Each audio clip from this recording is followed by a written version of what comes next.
February 27th, 1925. 12 masters lay claim to lovable collie.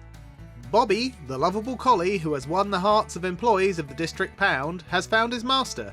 12 masters, in fact. Hardly had copies of the Washington Times carrying a photograph of Bobbie come off the press yesterday when Walter R. Smith, District Poundmaster, began to receive telephone calls. "It's my dog," one sweet young voice said. "He's mine," another declared. "I'm sure he's mine," telephoned a third. And so through the day. Dr. William C. Fowler, District Health Officer who supervises the Pound, was called last night by Mrs. Eli Helmick, wife of General Eli Helmick. She told him she believed the collie was her dog. Meanwhile, Poundmaster Smith spent several hours last night exhibiting Bobbie. This morning, more masters came to claim. "I think the dog belongs to Mrs. Helmick," Dr. Fowler said today.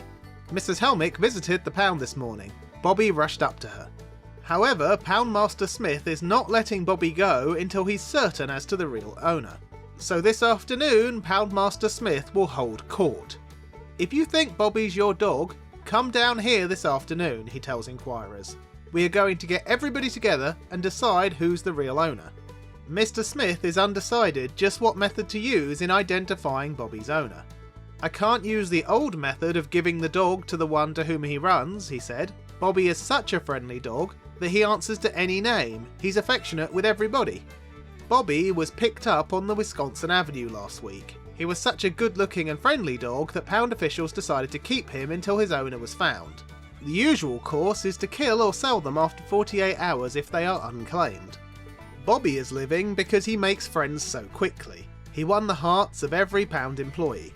Mrs. Helmick says that everybody in the neighbourhood of her home, Garfield Street Northwest, has been hunting for the dog. She says she can identify him by a growth on the left eye. Several years ago, Mrs. Helmick had a fight in the courts here over the ownership of a dog. The animal was claimed by Mrs. Helmick and another man. The court awarded the animal to Mrs. Helmick when it showed greater affection for Mrs. Helmick than the other claimant. Mrs. Helmick says her dog's name is Boy. She declares the dog's real master is in Europe and she is caring for him.